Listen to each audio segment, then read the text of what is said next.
마가 7장 10절입니다.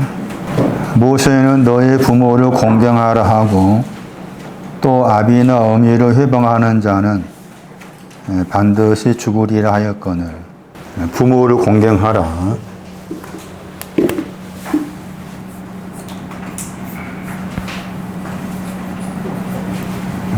공경하다.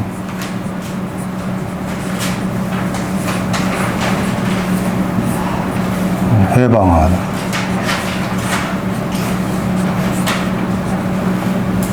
부모를 버려라. 그러니까 공경해야 될 부모가 무엇인지를 알아야 되잖아.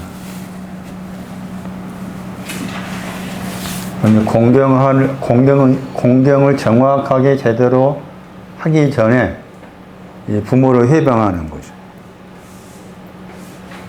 또 버려야 될 부모가 누구냐는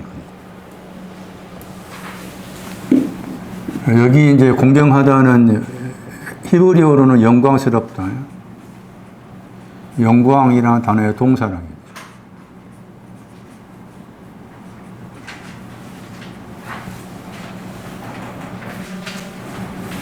여기서는 지금 헬라어에서는 이게 존귀라는 단어와 관계되겠죠. 공경하다가. 그 영광스럽다는 그 헬라어 단어가 있는데, 동사가, 그걸 썼어야 되는데,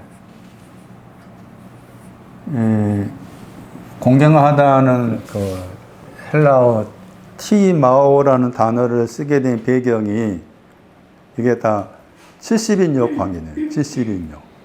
70인역에서 이렇게 쓴 거라. 종교 관계의 단어를. 왜 70인역에서 70인역에서 영광이라는 단어의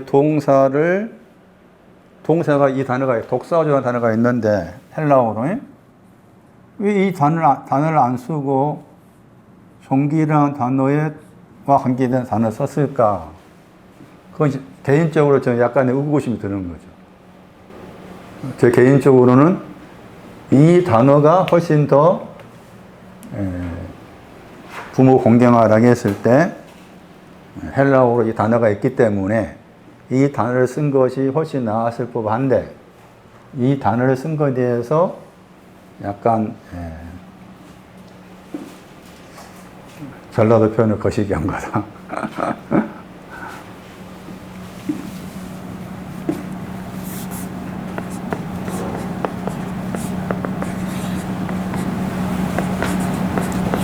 훈계, 법.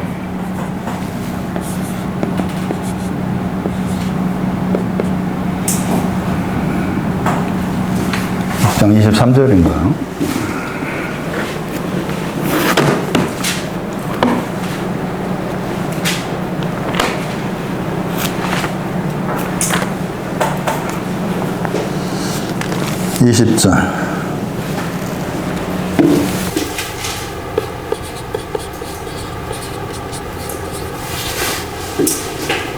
명령의 계명이에요, 계명.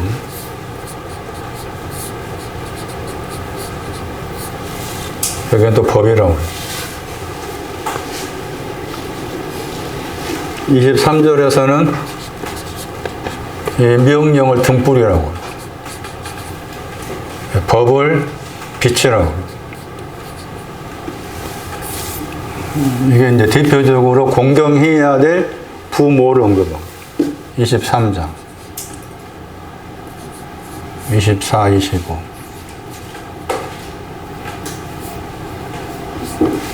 아버지가 의인의 아버지입니다.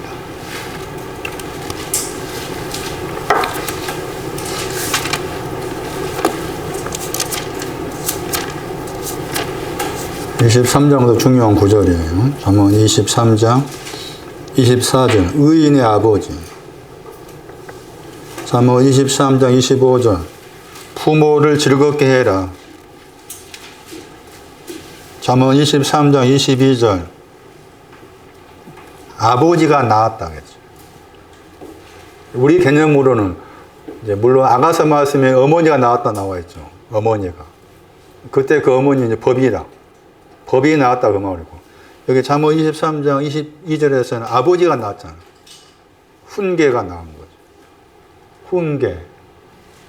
근데 훈계를 이제 번역할 때 이제 신약 성경에서 징계 번역하잖아요. 지난주에는 훈계 내용 1장 3절이었잖아요.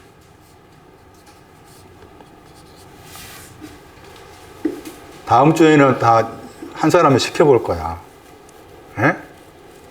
잘 정리하라고 하니까. 제 속을 열받게 하지 마시고. 부모 공경에 대해서 쭉 설명할 수 있어야 돼. 계명에 대해서 간음하지 말라야 돼. 공부 많이 해야 돼. 장난치지 말고.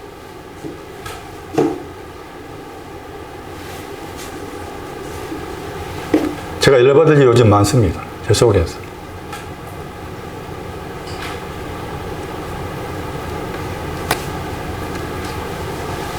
그런데 이제 징계라는 말이 나와서 그 징계가 훈계 같은 거예요. 하와이 무섬에 그 산불 났잖아요. 거기에 타 죽은 사람들 가운데서 기독교 신자가 있을 거 아니에요. 당연히 있지. 그 기독교 신자 입장에서는 하나님께서 그 산불을 통해서 뭐 했다 할 수 있어요? 그건 징계가 아니에요. 징계를 잘 알아야 돼. 예? 내가 어제 가다가 넘어졌어. 징계 아니에요. 돈이 있다가 돈을 잃어버렸어. 그거 징계가 아니라고. 뭐가 징계라? 여기 가야 알지, 징계가. 의에 대해, 의, 공평, 정지, 지혜롭게 행하다. 그 내용이 징계야. 그것을 교육한다. 훈계, 교육한다, 징계한다. 그러니까 그 말, 내가 의를 잘못 알고 있는 것에 대해서 징계하신 거. 의는 이런 거다. 공평을 잘못 한 것에 대해서 교육시켜. 훈계.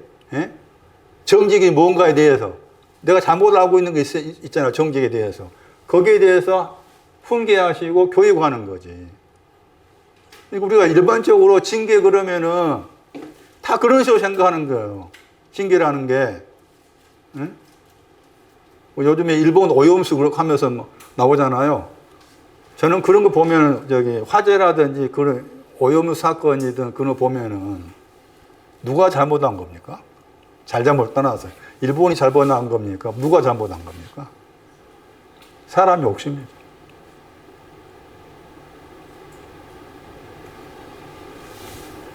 하나님께서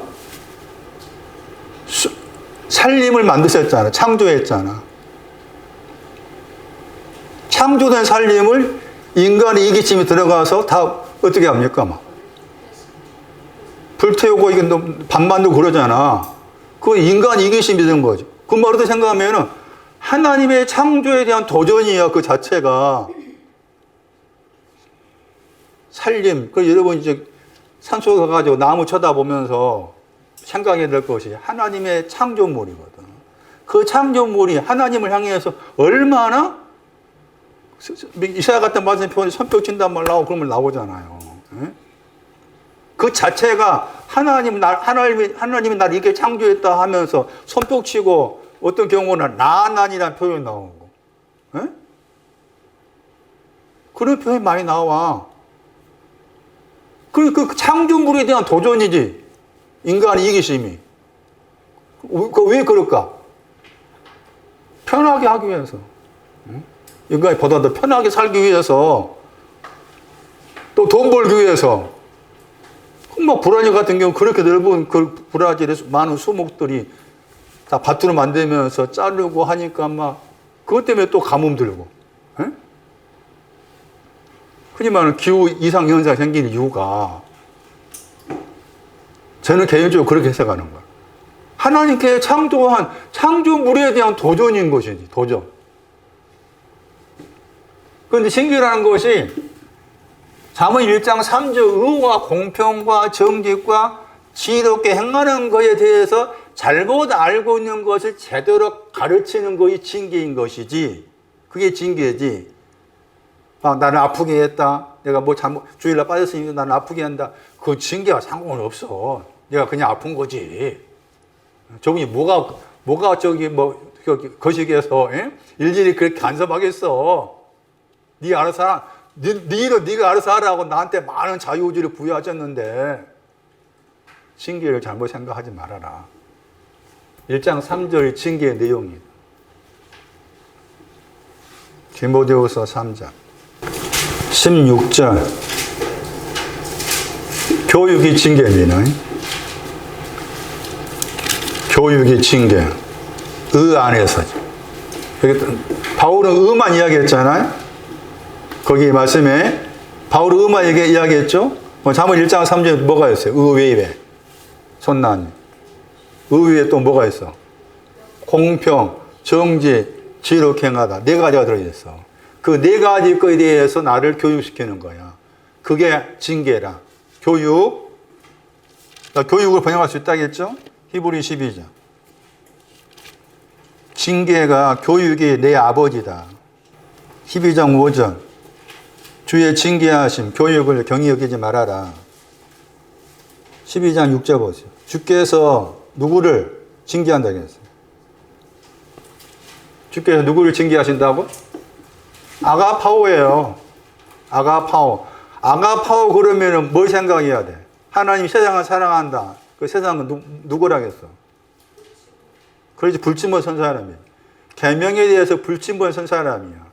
계명에 대해서 불침번을 속이는 사람한테 징계하는 거야. 예? 그 사람에게 의와 공평과 정직과 지혜롭게 행할 것에 대해서 가르치시는 거라. 사랑하신 자 징계하신다. 이런 구도 기억하셔야 돼요. 다시 잠언 23장 24. 의인의 아비. 의인의 아비가 누구냐? 의인의 아비라고 했잖아요. 의인의 아비는 훈계, 명령. 이게 다 의인의 아비지. 그러니까 의인의 신앙을 가지려면 의와 공평과 정직과 지혜롭게 행하는 것과 그다음 명령, 부모를 공경하라 명령. 이것들 다 가지고 있어야 가지는 거예요. 의인은. 그냥 믿음으로 의인이다 했을 때 그거 가볍게 생각하면 안 돼. 그거 다 포함해야 돼. 의인의 아버지라고 했으니까. 이것도 다 포함하고 있어요. 잠언 23장 22. 어머니인데 무슨 어머니? 늙은 어머니라고 했잖아? 그냥 어머니는 법이었어요. 잠언 말씀에서. 법이고 빛이잖아요. 어머니는 법이고 빛이라. 예? 어머니는 법이고 빛이라고 했잖아요. 잠언 1장 8절. 잠언 6장 20절 말씀에서 23절까지. 여기 23절에 보시고. 그런데 늙은 어머니라고 했잖아요. 늙은 어머니 누구냐? 지혜와 훈계.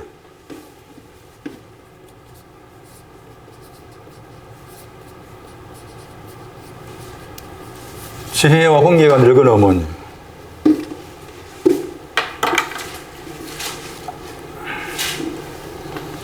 경히 여기다 하는 저 단어 때문에. 경히 여기다 단어를 찾아가 보면 지혜와 훈계란 말이에요. 공경에 대한 부모가 누군지를 알아야 됩니다. 회방하게 되면은 부모를 회방했잖아. 회방하다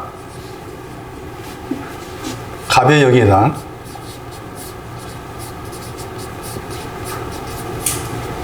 여기 이제 공경하다의 이제 히브리어는 무겁다,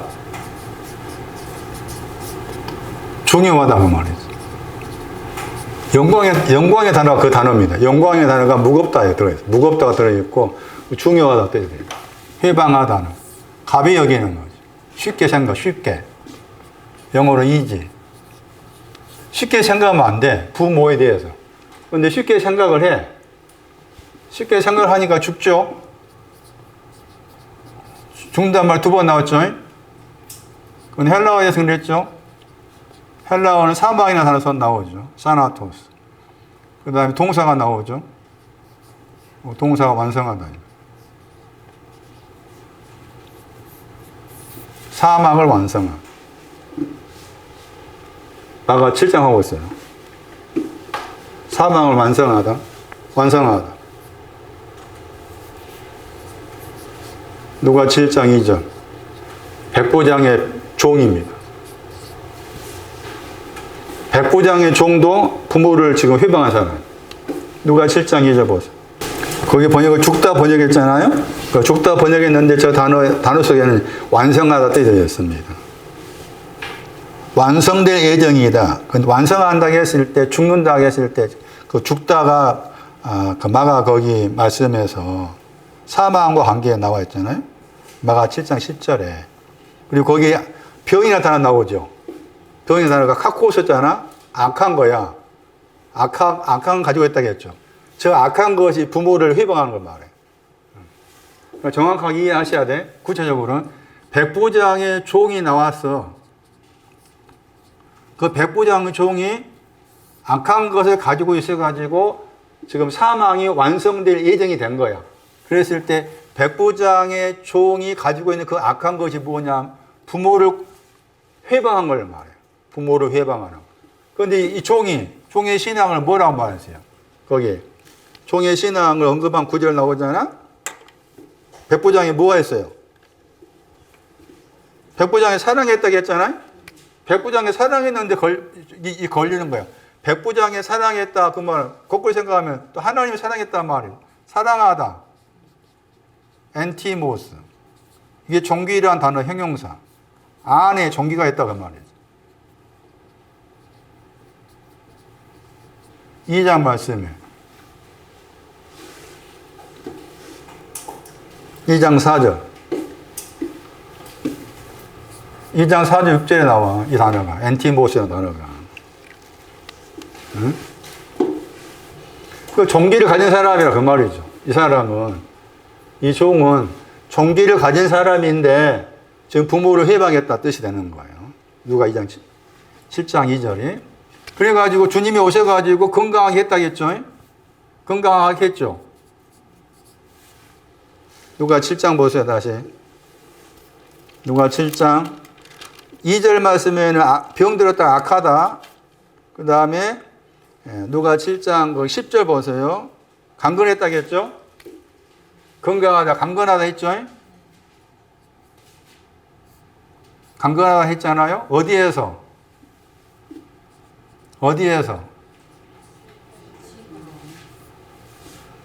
회방하다. 부모를 회방한 데에서.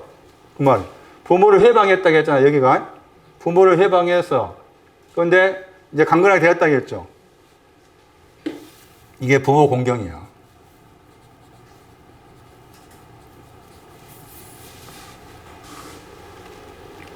강건하다가. 앞에서는 부모를 회방했고, 뒤에서는 이제 주께서 고쳐주신 부분이 강건하다 했을 때 강건한 것이 이제 드디어 부모를 공경하게 되었다. 그런 의미입니다. 그러니까 여기 누가 7장에 백부장의 종의 사건도 중요한 이유가 부모를 공경하다, 부모를 회방하다 하는 두 가지의 어떤 중요한 주제를 백부장의 종을 통해서 그 속에다 숨겨놓은 거예요. 숨겨놓은. 강건하다가 그런 의미가 있어요. 나사로가 죽었잖아요. 나사로가 죽은 것도 왜 죽었는가? 사랑했는데 죽었어요. 나사로를 설명할 때 요한복음 11장에서 필리오로 사랑했어요. 나사로를 말할 때 필리오 했잖아요. 또 나사로 아가파오 했어요. 그런데 죽어요. 나사로가 죽어요. 요한복음 11장 39.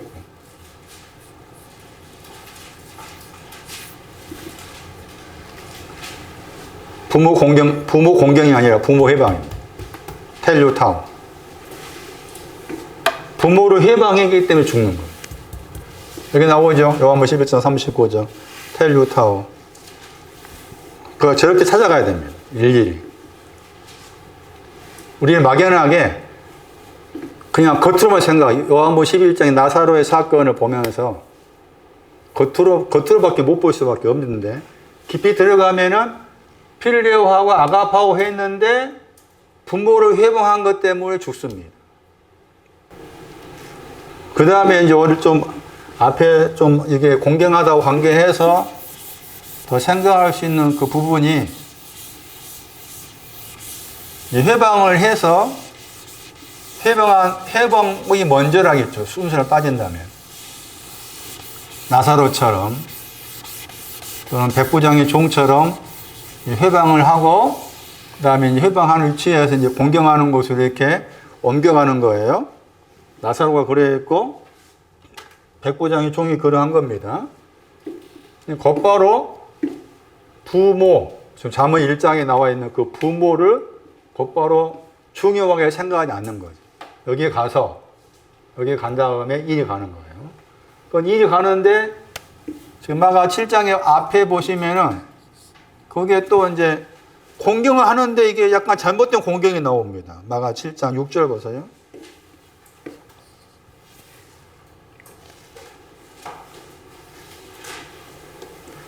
마가 7장 6절 보세요. 이사야가 너희 외식하는 자에 대하여 잘 예언하였도다. 기록하였으되 이 백성이 입술로는 나를 존경하다겠죠? 같은 단어입니다. 마가 7장 10절 보세요. 공경하다, 존경하다 같은 단어입니다. 티마오.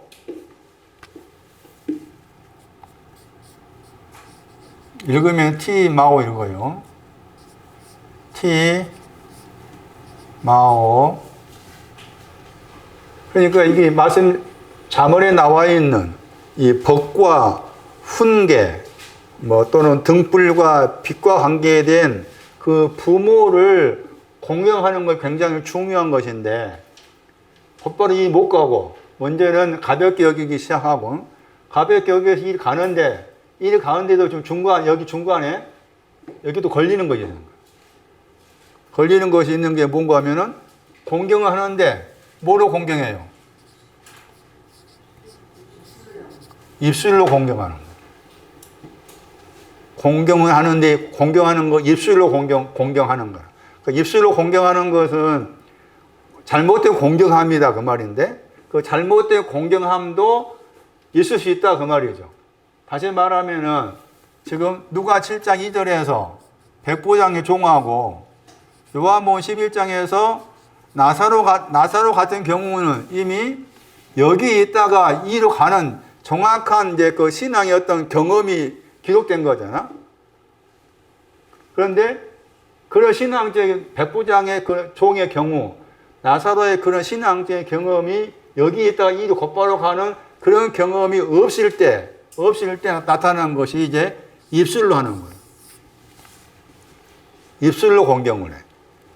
그건 입술로 공경한다고 했을 때 그 말씀의 배경이 누구인가 하면은 마가 7장 5절 말씀에 바리새인과 서기관을 한 말이에요. 예? 바리새인하고 서기관에게 하신 말씀이죠. 이 바리새인과 서기관을 가리켜서 외식하는 자라 한 거예요. 외식하는 자. 그래서 바리새인과 서기관이 외식하는 자가 되는 거고 이 바리새인과 서기관은 마태오 5장 20절 말씀에서 의를 말할 때 더 많은 의가 있고 더 많은 원급에 해당된 의가 있다. 의가 두 가지라. 마태오 5장 20절에 서기관과 바리새인의 의보다 더 의라 했잖아. 그러니까 의는 두 가지요. 의가 두 가지가 뭐냐? 뭐가 두 가지요? 앞에 나와 있어. 이미 앞에. 사실 못 보니까 뭘 그냥 지나쳐 버린 것이지.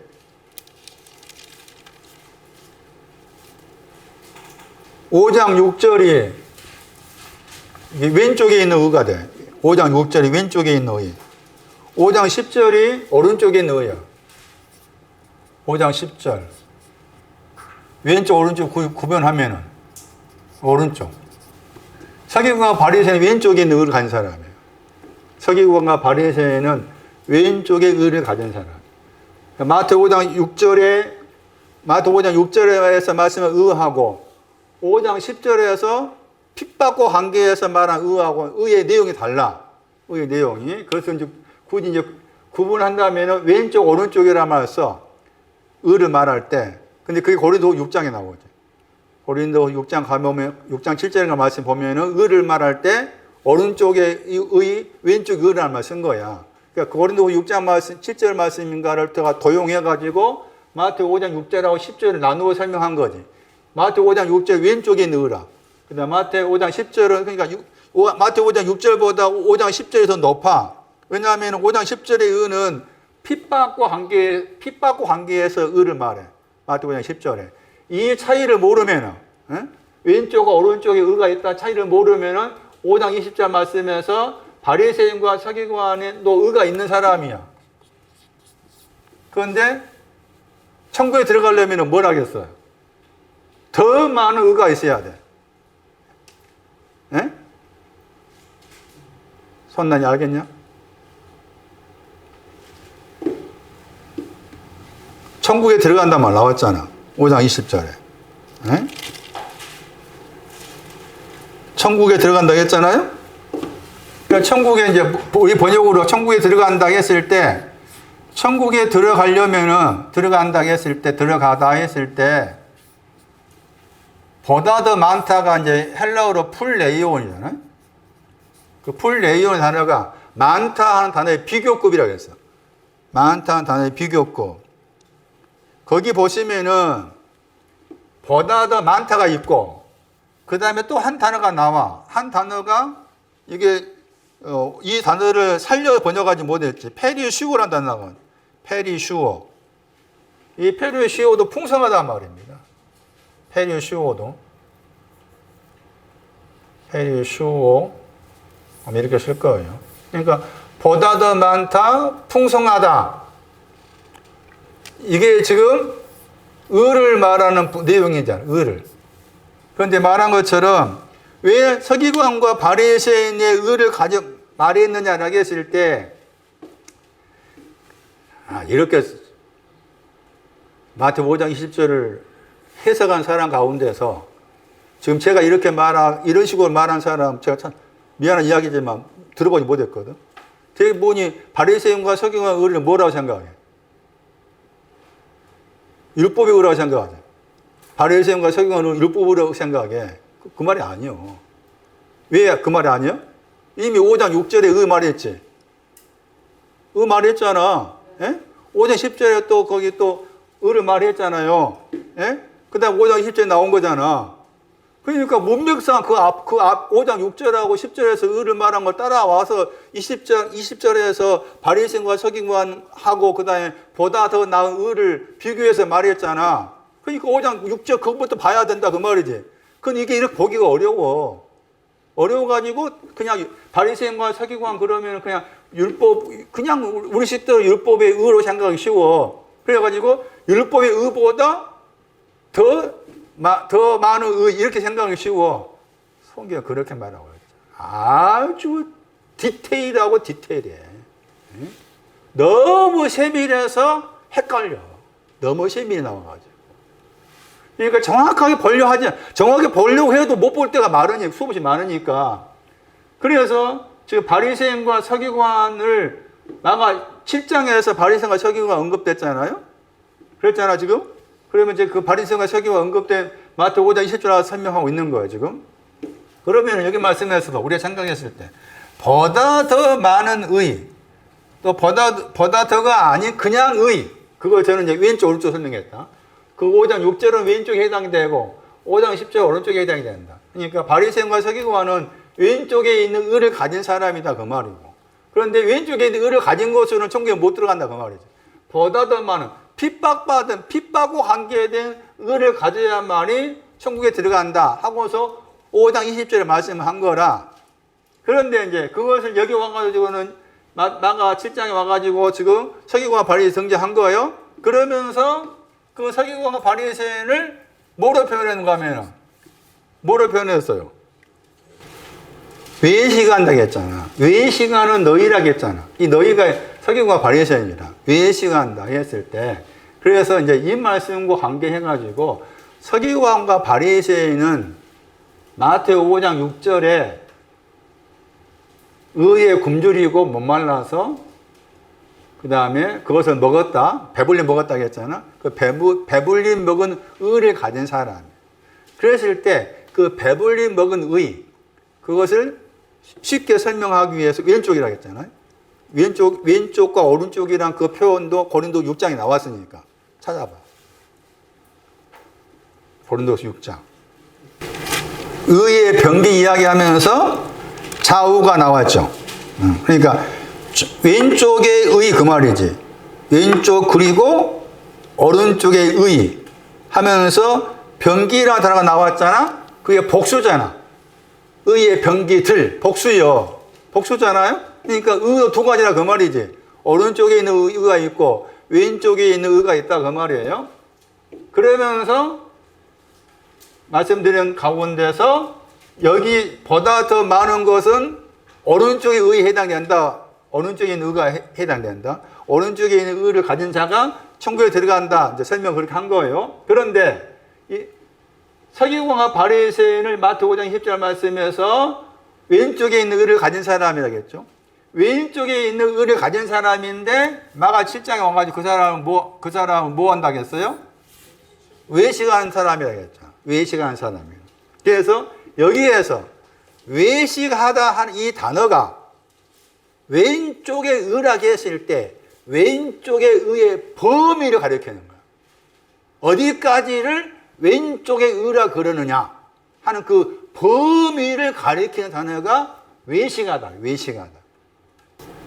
외식하다는 저 단어는 이제 바리새인과 서기관한테 주로 많이 그렇게 사용을 했어요. 마가복음에는 작게 나오지만 마태복음에서는 많이 나옵니다.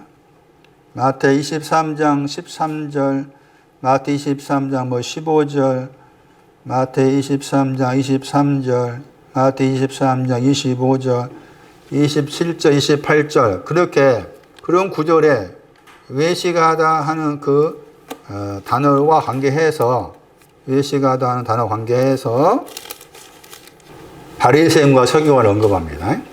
외식하는 자 관계에서 마태복음에도 방금 소개한 마태 23장 거기에서도 바리새인과 서기관을 외식하다 표현했고 마가에서는 마가 7장에 와가지고 바리새인과 서기관을 마태가 바리새인과 서기관 외식한 사람으로 설명한 그대로 마가도 이렇게 말씀했는데 전에 말씀드린 것처럼 마태는 이 마가복음을 원자료로 사용해서 썼을 것이다 하는 것이 신학자들의 공통적인 의견이라. 그렇게 참고했을 때 그 마가가 이미 서기관과 바리새인들 외식한 자라 이렇게 언급한 것을 마태가 그대로 가지고 와가지고 지금 마태 23장에 여러 구절 걸쳐가지고 서기관과 바리새인 외식한 사람이 이렇게 하면서 자기 이제 신앙의 논리를 마태 23장에서 그렇게 펼친 거예요. 그런데 말한 것처럼 이미 마태 5장 10절 말씀에서 서기관과 바리새인은 의를 가진 사람이라고 했을 때 그 의가 왼쪽이라고 했잖아요.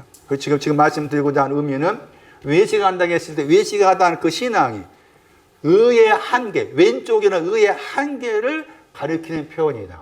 그랬을 때 외식하다가 아래에 더하기 판단하다. 크리노가 있고 이 단어의 동사, 명사가 정지에 번역합니다. 주로.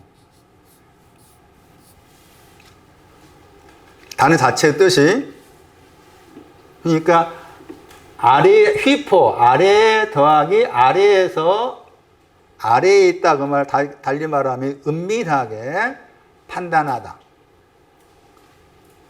그게 이제 외식하다는 단어 자체의 뜻이에요. 그런데 이 외식과 연관해서 그러면 아래에서 은밀하게 판단한다 했을 때 은밀하게 판단하다. 내 속에서 제가 난이에 대해서 난이는 저럴 거다라고 은밀하게 판단을 했어. 그것은 이제 외식이라 한다는 거지. 외식은 단어 자체의 뜻으로 말하면. 그런데 이 단어가 이제 신앙과 연관해서 사용한 거야. 이 외식하다가. 그러니까 외식하다 하는 것은 신앙적인 어떤 내용과 관계해서 외식을 설명해. 외식을. 그게 갈라디아 2장 13절이야. 그래서 갈라디아 2장 13절 말씀이 외식에 대한 외식하는 자, 외식과 관계해서 중요한 구절이 되는 거예요. 중요한 구절.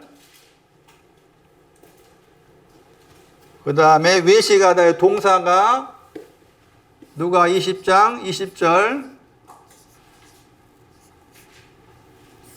오늘 기억하셔야 됩니다. 외식에 대해서. 단어 자체의 뜻은 아래에서 판단하다 그런 뜻이다. 그런데 이것을 이제 내가 상대방을 향해서 아래에서 판단하다 그 뜻을 가지고 있지만은 또 한편에서 여기 가면은 내가 나에게입니다. 내가 나에게 판단하는 거야. 뭐로 판단하는가 하면 나는 의인이라는 거야. 누가 20장 보세요. 스스로 그랬죠. 자기가 자기에게 판단하는 거예요. 누가 20장 20절은 굉장히 중요한 구절인데 중요한 구절 이유가 뭔가 하면은 외식하는 자, 외식 그랬을 때 그 단어에 동사가 나온 구절이에요. 그 동사가 여기에만 딱 한 번 나와. 동사가 스스로를 뭐라고 그럽니까? 나는 의인이라는 겁니다. 이게 외식입니다. 나는 의인이라는 거예요. 나는 의인이다. 그럼 의인 되려면은 우리가 배운 말씀으로는 의인 되려면은 두 가지를 가져야 돼. 하나만 있으면 안 돼. 백향목. 의인 되려면은 왼쪽 있어야 되고 오른쪽 있어야 되잖아요. 의인 그럴 때 의와 연관되니까 왼쪽에 있는 의도 있어야 되고 오른쪽에 있는 의도 있어야 돼. 둘 다 있어야 되잖아. 둘 다. 그러니까 둘 다가 갖추어져야 이게 언제나 의인이라. 언제나 의인. 그런데 여기서 말하는 이 사람은 뭔가 하면은 자기가 스스로 의인인 체한다고 했잖아요. 저 체하다 단어가 이제 외식하는 단어의 동사야. 번역할 때 체하다. 그런데 그의 말씀을 책잡게 한다고 했잖아. 책잡게 한다고 했죠. 저 책잡게 하다 하는 저 단어가 가리키는 게 뭔가 하면은 신앙의 끄트머리야. 책잡게 하다가 딤전 6장 12, 딤전 6장 19절에 나와. 저 책잡게 하다가 여기서는 약간 이제 부정적인 표현했지만 저게 긍정적 뜻이다. 위에 더하기 영접하다야. 위에 더하기 영접하다가 책잡게 하다 뜻이다. 그럼 여기 말씀에서 의인 체한다고 했을 때 그 의인이 체하는 걸 뭔가 하면 끝에 그거 그래 막 끝에 이 백향목가 오른쪽으로 막 나는 백향목이 있다. 나는 오른쪽이 있다 하는 것이 이게 여기서 의인이 체하는 거야. 이게 외식이다. 이게 외식. 그런데 갈라디 2장 13절이 중요한 이유가 베드로가 그러한 거예요. 베드로가. 이거 엄청난 사건이에요. 바울이 베드로의 신앙을 평가한 구절이에요. 저게.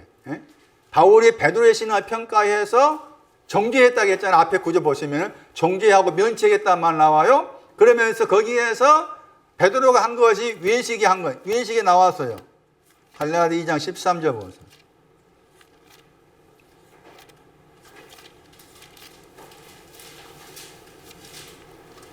외식이 명사가 있죠. 히포크리시스 명사고 같은 구절에서 외식하다가 있죠. 거기는 쉰이 붙였죠. 함께 더하기 외식하다. 한 번밖에 안 나와 여기에. 함께 더하기 외식하다 한 번밖에 안 나와. 갈라디아서 2장 13절 말씀에 외식이라는 단어가 나오고 그 다음에 함께 외식하다. 여기서는 이제 동사였잖아요. 의인인 체하다 했죠. 그것을 저쪽 가가지고는 함께를 붙여가지고 쉰 히포크리노마에 쓴 거예요. 쉰 히포크리노마에 한 번밖에 안 나와. 함께가 붙어있는 외식가 한 번밖에 안 나와. 갈라디아 2장 13절. 누가 2장 20장 20절은 쉰이 없는 그냥 외식하다가 한 번밖에 안 나와. 그러면서 외식은 앞에 말씀에서 물러가는 거예요.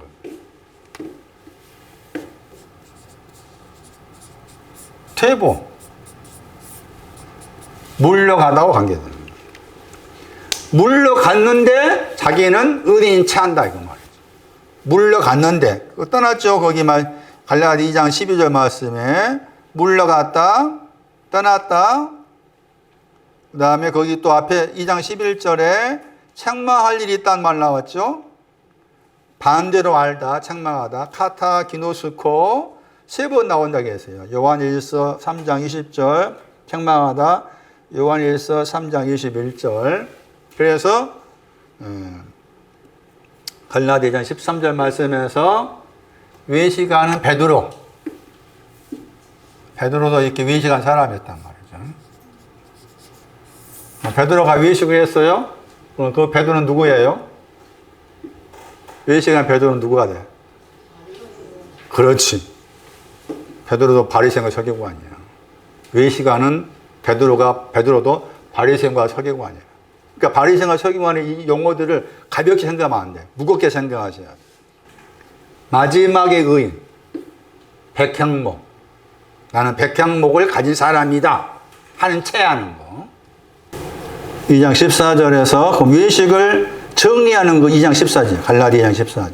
복음의 진리를 향해서 프로스, 바로 행하다. 그게 이제 외식을 딱 끝내는 거예요. 외식을 끝내는 것이 복음의 진리를 향해서 바로 행하다가 똑바로 서다 더하기 발의 합성은. 그러기 전에는 다 외식에 포함되는 거예요.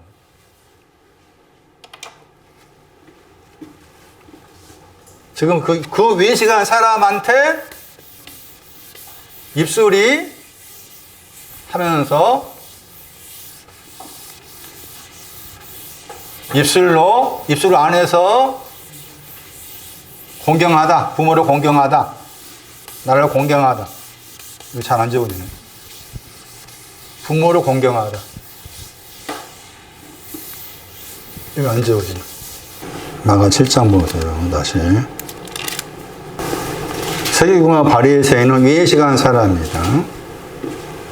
그러면서 마가하고 마태가 지금 이사야서 29장 13절입니다. 마가 7장 6절은 이사야서 29장 13절을 마태도 인용하고 마태 15장 8절 전후에서 마가가 7장 6절에서 인용을 했습니다. 7장 6절 7절 말씀이 이사야 29장 13절이에요. 이사야 29장 13절. 거기 가야만이 입술로 공경하다 했을 때 그 내용을 좀 더 이제 깊이 이사야서 말씀과 더불어 가지고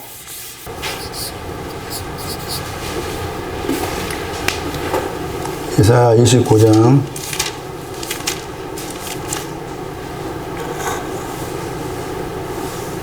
13절입니다. 13절. 여기 마가 7장 6절은 입이란 말을 빼뜨렸습니다. 거기 이제 이사야 29장은 입이란 말 나왔습니다. 이 백성을 언급합니다. 백성이 나를 가까이 했다 하겠죠. 입 안에서 백성이 있는데 그 백성은 입 안에서 나를 가까이 하고 있다. 그리고 입술 안에서 나를 존경한다. 카바드. 그러나 그 마음은 나한테서 멀리 있다. 그러면서 사람의 계명으로 가르침 받았다. 그게 나와 있죠. 그게 지금 여기 마가 7장 6절, 마가 7장 7절. 그게 지금 이사야서 29장 13절을 인용한 거예요. 그러면서 지금 이 사람이 지금 서기관과 바리새인 외식하는 사람이 이런 사람이다 해가지고 이사야 29장 13절 말씀이 외식하는 자에 대한 모델로 제시를 한 거지. 마태와 마가가 봤을 때 이사야 29장 13절이 외식하는 자의 모델로 생각한 거예요. 거기에서 이제 백성이 나오고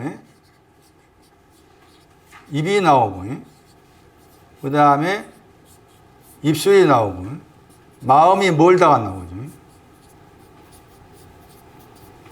사람이 나오고 사람과 관계에서 사람의 계명이 나오죠.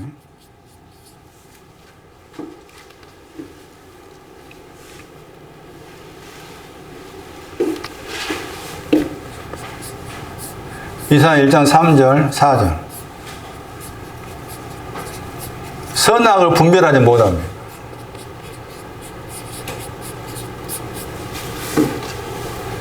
그 다음에 죄악을 짊어지고 있습니다. 백성. 선악을 분별하지 못하고 있고, 죄악을 짊어진 백성입니다. 짊어진 백성. 그 백성이 입으로 가까이 합니다. 입 안에서. 입하고 입술이 나와요. 계시록 14장 말씀에서 14만 4천의 입 안에는 거짓이 없다 그 말 나왔었죠. 로마서 10장 말씀에 입으로 시인하여 구원을 이룬다. 입이 뭐냐? 그래서 히브리어로 입이라는 저 단어는 동사가 있다고 했죠. 동사가 한 번 나온다겠죠. 신명기 32장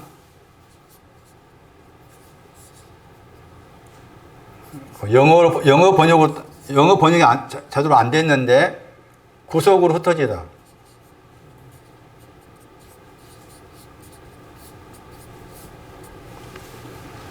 여기 부정이잖아요. 구속으로 흩어진다 하는 것이 입이라는 단어의 동사. 그런데 이 구속으로 흩어진 사람이 나와. 삼위지 복수잖아요. 삼위지 복수한 단말이라. 신명기 32장.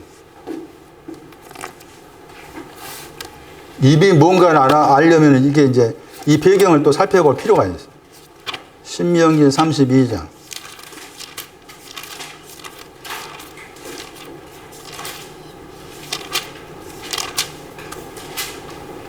26절에 내가 그들을 흩었다고 했죠. 그들이 나오잖아요. 3인지 복수가 나옵니다. 그들이 나오죠. 그들 몰기는 17절 말씀에 하나님께서 하지 않고 마귀한테 한 사람이 나옵니다. 신명기 32장 17절에 이 말도 굉장히 중요합니다. 그들을 흩어버렸다. 흩어버리다가 입이라는 단어의 동사다. 3인지 복수에 해당되고 이 사람이 지금 마귀에게 제사한다.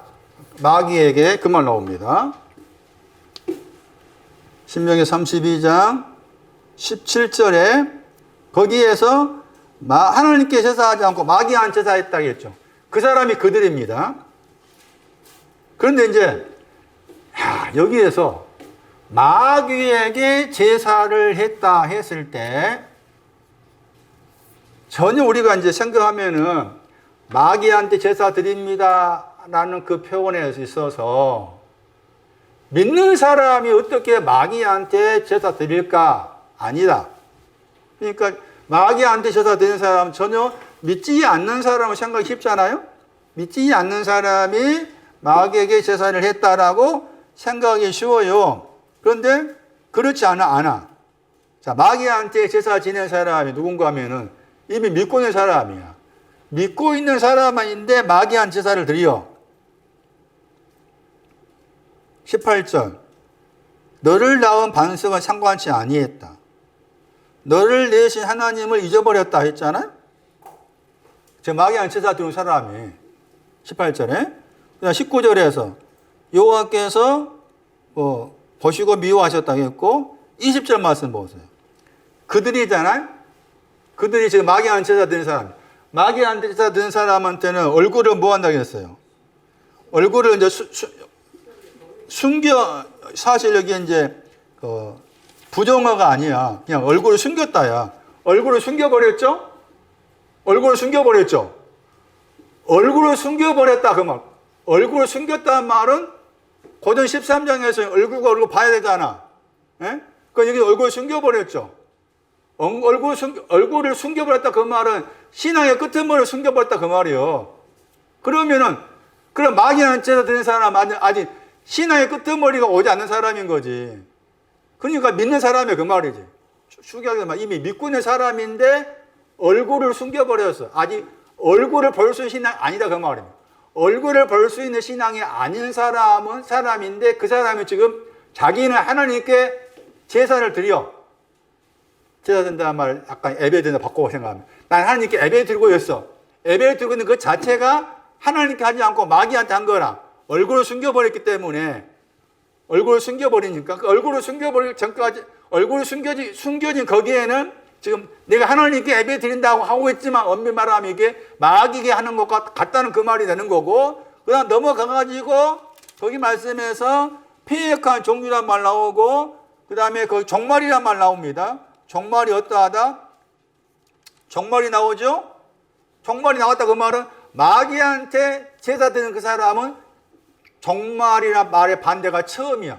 처음 가진 사람이 그 말이지. 종말이 엽기에서 말씀 나온 그 단어잖아. 엽기에서 8장 7절에 엽기에서 8장 7절에 그 단어가 이 종말의 단어라. 그러니까 처음에 신앙 가지고 있는 사람이다 그 말이지. 마귀한테 제사 드린 사람은 처음이라는 신앙 가지고 있지만 그 사람이 지금 하나님께 하지 않고 하나님께 한다 하지만 그 자체가 마귀 하는 것과 똑같다. 마지막에 신앙이 없으니까. 마지막에 신이 없으니까. 그러면서 그 뒤에 말씀에 보시면은 자녀가 아들들이라 개나우 했어. 마귀한테 하고 있는 사람 개나우 한 사람이야. 아들들인데 어떤 아들들이냐? 무신하다 했잖아요? 믿음이 없다. 믿음이 없는 아들들. 이 믿음이 신앙의 끄트머리 믿음이라.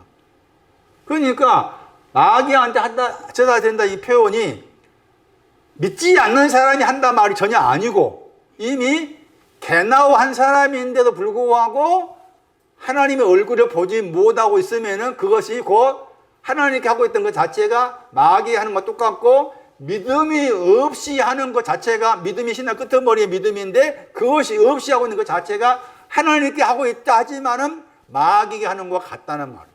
그래서 마귀한테 했다는 말의 의미를 우리가 전혀 나와 상관없는 사람 생각하지 말고 나와 상관있는 사람 생각해야 된다. 아, 내가 지금 하나님께 제사 드리고 있지만은 마귀에게 하고 있는 것과 같을 수 있겠구나 하는 것이지. 그래서 그 사람들이 흩어버렸다겠죠. 그 사람들이 흩어버렸다는 것이 입이란 단어의 동사라. 그런데 입을 설명하고 있는 거예요. 입하고 입이 나오니까 오늘 말씀으로 이렇게 또 설명하면은 참 이것도 이해할 수도 있겠지만 또 이해하기도 어려운 부분이 있습니다. 입으로 시인하여 9월 이른다 했을 때 그 입은 어떤 입이냐? 14만 4천의 입에는 거짓말이 없다 했을 때 그 입은 어떤 입이냐라고 했을 때 입이라는 그 단어의 히브리어로 동의. 단어 뜻이 많아. 명령.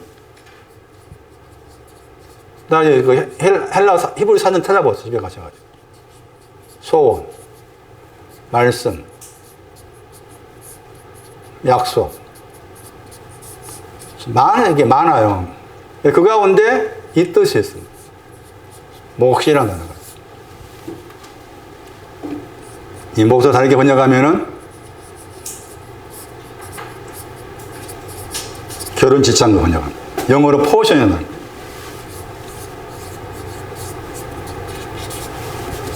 영어로 포션이라는 단어가 입이라는 단어입니다. 입. 그래서 제가 찾아보니 포션이 입을 영어로 번역할 때 이렇게 많은 영어 번역이 나오는데 그 가운데 몫이로 번역할 수 있는 단어, 이 몫이라는 단어가 이렇게 번역할 수 있다겠죠. 그렇게 번역되는 그 어떤 성경 구절이 있습니다. 그래서 저 구절이 지금 소개할 저 구절이 입으로 시인한다 할 때 입이고 14만 4천의 입에 거짓말이 없다 할 때 그 입이.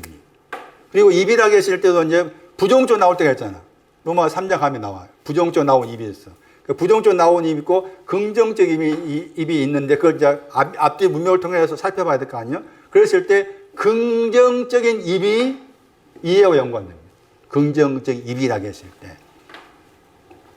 이렇게 설명해야만이 제가 누차 말씀드린 구조지만 로마 10장 말씀. 입으로 시인해서 구원 이른다는 말에 그 입을 지금까지 이 입으로 생각해 왔다. 마찬가지. 입술. 이 입술. 응? 입술. 이걸 생각한 거다. 성경은 그렇게 말하고 있지 않다. 그런데 지금도 하고 있다. 입으로 시인한다. 그래서 오래전에 제가 알고 있는 어떤 사람한테 로마서 10장을 잠깐 설명하면서 제 기억으로 입이 그런 입이 아니다고 하니까 이제 왜 그런 입이 아니냐는 거지. 입으로 시인하면 이거 입으로 시인해서 구원 얻는 것이니까 입으로 시인하면 되는 것인데 그런 입이 아니요. 성경은 그렇게 말하고 있지 않아. 동사부터 이해하셔야 되지. 동사부터. 이제 긍정적인 입은 긍정적인 것으로서 입입니다. 아주 중요한 구절입니다. 신명기 21장 17절.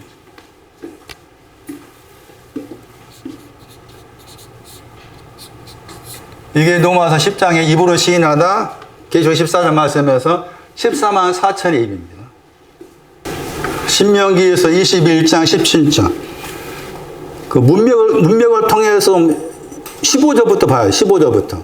어떤 사람이 두 아내를 두었는데 하나는 사랑받았다겠죠. 사랑받았습니다. 아하브. 저 아하브의 히브리어의 헬라어가 아가파오입니다. 밑에 보면 아가파오 나옵니다. 사랑받았어요. 그 다음에 미움받았다겠죠. 사랑을 받고 미움받았어요. 사랑받는 자와 미움받는 자가 둘 다 아들을 낳았어요. 그 미움받는 자의 소생이 장자여든 장자가 나옵니다. 자기의 소유를 그 아들 때 기업으로 나누는 날에 그 사랑을 받는 자의 아들로 장자를 삼아. 그 다음에 참이란 말은 없는데 번역을 참 장자였죠. 장자고 미움을 받는 자의 아들보다 앞세우지 말고 17절 반드시 그 미움을 받는 자의 아들을 장자로 인정하여 자기의 소유에서 그에게는 두 몫이라겠죠. 두 몫. 몫을 번역했죠. 그 단어가 입입니다. 그 영어 번역 보시면 포션이 나오죠. 두 입, 포션. 포션의 다른 포션의 다른 영어의 번역이 결혼지참금. 포션. 두 입. 이거 두 입의 내용이 같은 구절에 장자의 권리. 권리가 공평. 두 입. 장자의 권리라고 했잖아? 권리가 공평의 뜻입니다. 공평을 그렇게 다르게 권리를 번역합니다. 이렇게. 장자입니다, 장자. 두 목, 두 입. 이 구절이 입으로 시인하고 구원한다 그 입입니다. 로마 10장에. 두 몫입니다. 두 몫을 가진 것이 구원하고 들어가는 거예요. 입으로 시인한다. 그 입이. 두 몫을 가진 입. 장자의 공평, 장자의 권리, 그게 입의 내용이에요. 14만 4천의 입도, 입에 거짓이 없다 할 때 이 입을 말해. 입에 거짓이 없다. 이 입을 말해. 저게 얼마나 중요한지 아세요? 두 몫이라고 했잖아? 별로 중요하지 않는 것처럼 보기 쉽잖아요. 응? 자, 다시 정리하면. 앞에 말해서 복잡하게 말했잖아요. 정리하면, 사랑받는 사람이 나오고, 미움받는 사람이 나와. 그럼 지금 미움받는 사람이 한 말이죠. 미움받는 사람에게 두 몫이 있다 한 거예요, 지금. 같은 구절에 17절 말씀에서 미움받는 자의 아들을 장자로 인정하여 자기의 소유에서 그에게 두 몫 준다 할 때 그가 미움받는 사람이죠.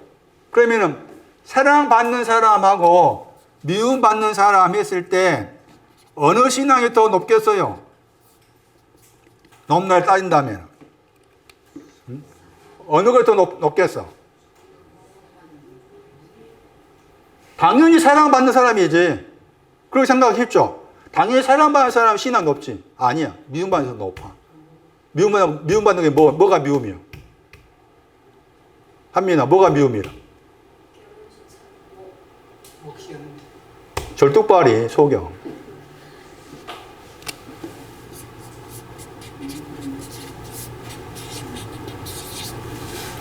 절뚝발이 소경이라는 겁니다. 그러니까 사랑받고 나섭니다. 절뚝발이 소경은. 미움받다의 신구약 성경 말씀에 미웁다 했을 때 미웁다가 어떤 신앙을 미웁다라고 표현하냐? 여기입니다. 절뚝발의 소경입니다. 이 사람은 나는 절뚝발이며 소경한테 두 몫을 주는 겁니다. 두 몫을. 예? 이게 입이라겠잖아요. 몫이 입이라겠죠. 번역 몫으로 번역했고. 이해되세요? 왜 두 몫이 중요한가 보세요. 기가 막힌 표현이 나옵니다. 그러니까 14만 4천을 간단히 말하면은 입에 거짓이 없는 사람이야. 14만 4천이 누구냐라고 했을 때 두 몫을 가진 사람. 왕하 2장 9절 봐요. 왕하 2장 9절 보시면은 엘리야가 엘리사에게 이르되 나를 너에게서 취하시기 전에 내가 너에게 어떻게 할 것을 구하라. 엘리사가 가로되 당신의 영감이 갑절에 내게 있기를 구하나겠죠.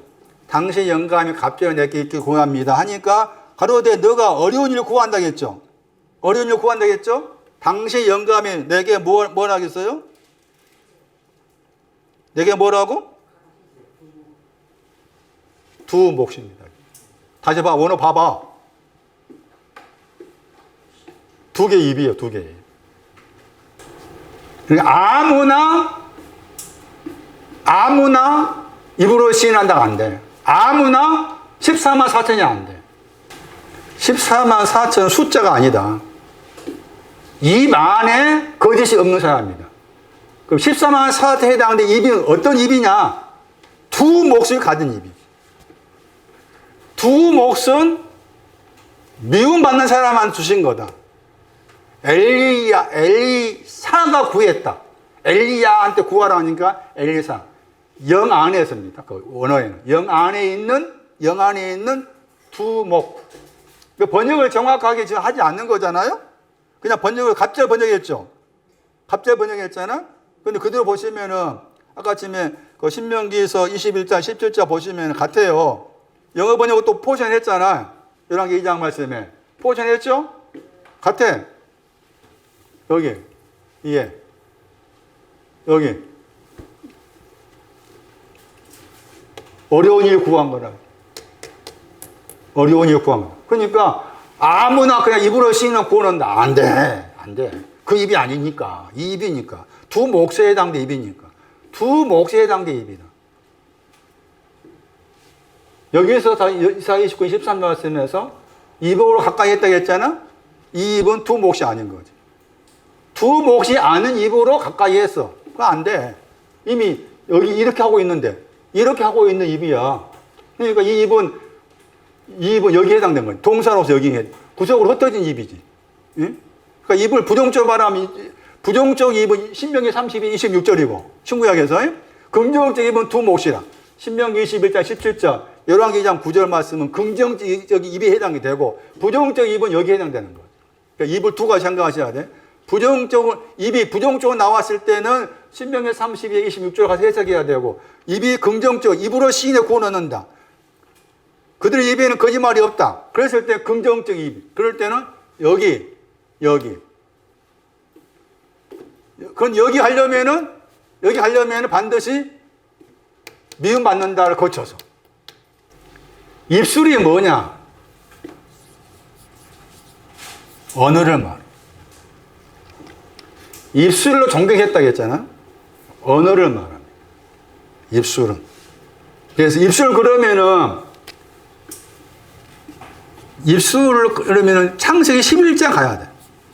창세기 11장 가서 이 입술을 생각해야 돼.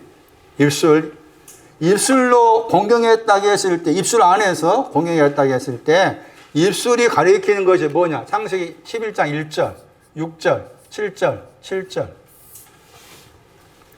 입술의 다른 번역은 언어를 말해, 언어. 이제, 여기 입술은, 이 사람들이 여기 신명기 29장 13절에서 이 입술로 공경했다고 했을 때, 이 사람들 입술은 지금 문제가 있는 입술인 거지. 문제가 있는 언어라고 말. 문제가 있는 언어로서 공경했다 그 말입니다. 그 문제가 있는 언어로서 입술의 뜻이 언어라니까 랭귀지. 응? 입술을 다르게 번역하면은 랭귀지. 영어 번역에 의하면은 이가 붙었나 안 붙었나 모르겠네요. 마진 한번 더 보세요. 마진. 영어로 마진. 아, 나 이거 물건 파면 별로 마진이 없는데 할 때 그 마진이 있는 단어는 판매 수익금이요. 그것도 또 들어있어. 입수한 단어가. 마진. 그랬을 때 그릇, 옷, 물. 그때 마진은 가장자리란 뜻이죠. 가장자리. 가장자리. 어떤 여백, 여지, 냉기의 뜻이 강해. 입수한 단어의 뜻이. 여기서 입수로 번역했지만 언어 혹은 다르게 번역하면 가장자리. 그릇의 가장자리다. 그릇의 가다. 가장자리 있다 그 말은 여백이 있다 그 말. 여지가 있다. 판매 수익금. 입술이라는 단어가 그런 뜻을 가집니다. 저렇게. 이가 아니고 이가 빠집니다. 마진. 창세기 11장이라고 했잖아요. 그러니까 입술이 나오면 창세기 11장부터 봐야 돼. 신구약에서 입술이라는 단어가 나오면 1차적으로 창세기 11장 가서 생각해야 돼. 11장 1절. 온 땅에 구음 번역했잖아. 그 구음이 입술이야. 영어로는 앵기지 했잖아. 구음이 입술이라. 입술이 어떤 무슨 입술이라고 나와 있어요? 온 땅이 입술이 하나다 했잖아. 온 땅에 입술이 하나다. 온 땅에 해당된 입술. 사람 입술 아니라 여기서는 온 땅에 해당된 입술. 창세기 2장 4절 온 땅. 게나오 틱토 온 땅. 시편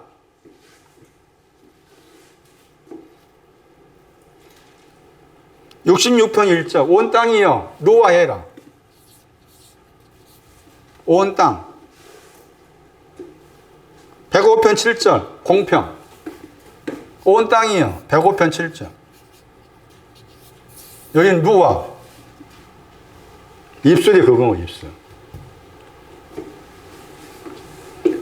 이게 원칙이라. 하나님이 정해있는 원칙이라. 온 땅의 입술은 하나다. 하나. 하나의 신앙을. 하나다. 누와의 신앙은 하나다. 공평의 신앙 하나다. 어느 하나다. 이게 하나님이 정해놓은 거잖아. 그런데 이제 여기서 반역을 일으켜. 넘어가가지고 창세기 11장 거기 7절 말씀에 내려가서 우리가 언어로 번역했죠? 거기에 언어 나오지 않아. 즉 입술이라니까. 입술. 입술이라는 단어의 뜻은 언어의 뜻이다. 언어를 혼잡게 한다고 했죠? 같은 곳에 또 언어 나오잖아? 번역 안 됐지만 언어, 랭귀지, 여기 스피치. 그 다음에 그래서 이제 바벨이 나오죠. 바벨 사건이 뭐냐? 바벨 사건이 입술에 대한 사건이야. 바벨 사건이. 입술에 대한 사건인데 그 언어가 어떻게 돼요? 언어를 어떻게 했어요? 언어를 혼잡게 했다고 했잖아? 혼잡하다가 바벨이라 단어 동사가 혼잡게 했죠? 온 땅에 무엇을? 언어라고 했잖아. 창세기 11장 9절 말씀에. 바벨론, 바벨탑, 다 바벨과 관계돼. 그 바벨론, 바벨탑, 그 사건은 뭔가 하면은 입술에 대한 사건이에요. 언어에 대한 사건. 온 땅의 언어가 하나인데, 그 언어 안에 있어야 되는데, 자기들이 이제 그 말씀이 뭐 하면 성을 짓고 망대를 지어서 흩어지게 하지 말자. 이렇게 나오잖아. 그런데 흩어져야 돼. 왜냐면은 흩어져서 하나가 되는 거야. 창세기 11장 1절 말씀에서는 이미 딱 규정화 시켜서 온 땅의 언어 입술은 하나가 딱 정해놨는데 온 땅의 언어가 하나가 되려면 흩어져야 돼. 흩어진 다음에 하나가 되는 신앙이 오는 거야. 그런데 이 사람들은 흩어지지 말자 한 거지. 그래서 하나님께서 흩어지게 한 거잖아. 흩어지게 하기 위해서 거기에 우리가 내려가서 이렇게 하자. 그런 말 나온 거예요. 입술을 언어라고 그런다. 입은 크게 부정적으로 나올 때는 믿음이 없어서 흩어졌다. 그렇게 해석해야 되고 긍정적으로 입을 말했을 때 긍정적으로 설명한 입이 대표적인 구절 로마 10장에서 입으로 시인의 구원 얻는다.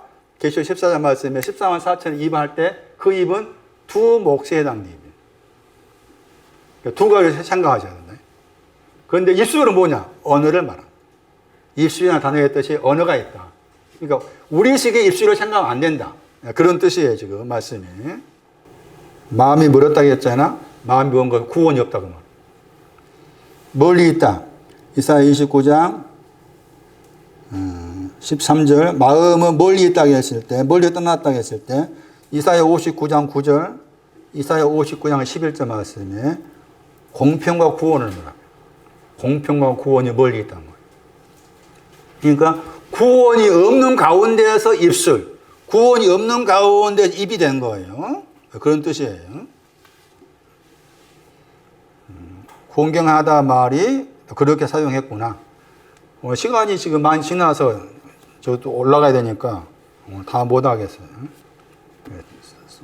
지난주에 제가 숙제 내었던 거 다시 집에 가셔가지고 공부를 해오세요.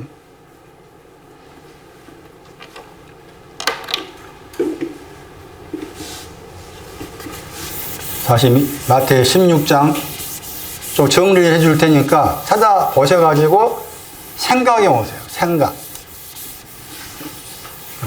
우리식도 읽으면은 마태 16장 거기 1절 이하의 말씀이 별로 크게 와닿지 않는 거예요. 그러나 거기에서 말씀하는 의미로 읽으면은 그 내용은 굉장히 깊은 의미가 들려요.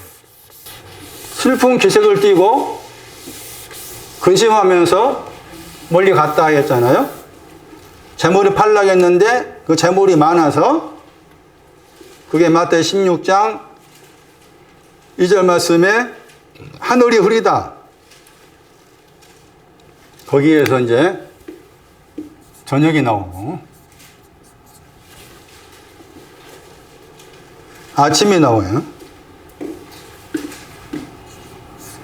저녁과 아침의 신앙을 설명하는 중요한 구절입니다. 저녁과 아침의 신앙을 설명하는 중요한 구절. 적어 놓으시고 한번 찾아가 보세요.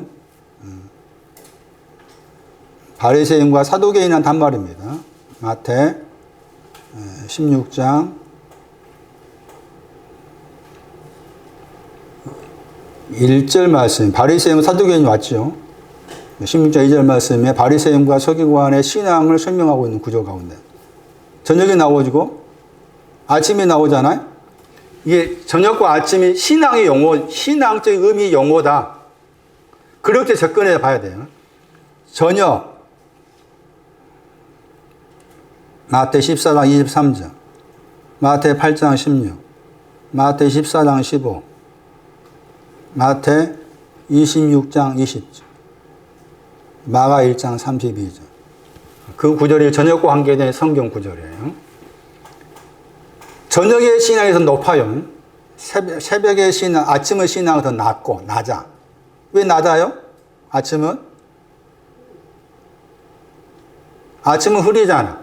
저녁은 날이 좋잖아. 저녁은 날이 좋아. 그게 아침과 저녁의 신앙적인 차이라. 아침 마태 20장 1절, 마태 21장 18절 자세히 봐야 돼. 마태 21장 18절 자세히 보면은 아침과 관계해서 무화과 나무가 등장을 해. 그랬을 때 이 무화과 나무의 비유를 배우라고 했잖아. 거기가 무화과 나무의 비유를 배우라고 했을 때 무화과 나무가 아침과 관계에 나오는 거라. 그래서 무화과 나무가 연하여지고 뭐 잎이 나고 하잖아. 그것을 풀 수 있는 그 핵심적 단어가 이 아침이다. 아침을 정확하게 내용이 뭔지 알아야만이 그 풀 수가 있어. 제가 그 구절 여러 번 해석했지만은 아침과 관계에 해석하지 못했어요. 지금 그렇게 봐야 됩니다. 아침. 요한복음 20장 1절. 요한복음 21장 1절도 아침과 관계가 중요한 성경 구절. 거기 가면은 요한복음 20장 1절 가면은 아침과 연관된 단어들이 나와. 무덤, 어둡다. 다 그게 아침과 관계된 신앙의 표현들이라. 그걸 다 찾아내야 돼. 아침 오늘 아침 오늘 다 흐리다야. 아침 오늘 다 흐린 거잖아. 아침의 신앙이 뭐냐? 흐린 거예요. 흐린 것이 뭐예요? 슬픈 구색을 띠는 거예요. 흐린 것은. 슬픈 구색을 띠는 흐리잖아? 흐린 것도 날이 굳어. 날이 굳어. 사도행 21장 20절. 거기 가야 날이 굳는 것이 뭐니 나와 있어. 이거 제가 다음 주에 자세히 그 구절들 설명할 테니까 미리 여러분 한번 읽어보세요. 다음 주에는 마태의 16장 여기 2절 3절 설명할게요. 오늘 여기까지 하겠습니다.